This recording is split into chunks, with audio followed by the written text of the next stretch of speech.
I've been attached with the feeling of waking up with you by my side.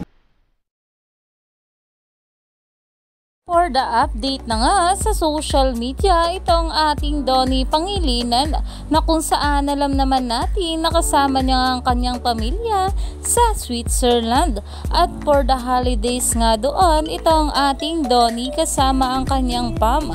Pero ito na nga guys, ang pag-uusapan natin na kung saan ay nag-post nga itong ating Donnie ng larawan niya kasama ang kanyang mga siblings. At ayon pa nga sa caption nito, kumpleto with white heart. At makikita nga dyan na sobrang happy nga nila dito. Kaya naman, pinusuan nga agad ito ng kanyang tink na si Bel Mariano, na alam naman natin na for the LDR nga muna sila ngayon.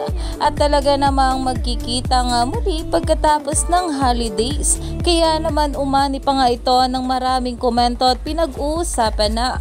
Alam naman natin na ito nga ang ating couple, kahit nga hindi sila magkasama ngayon, ay nag-update pa rin sila sa isa't isa. Patunay nga lang ito na talagang matatag nga ang kanilang relasyon.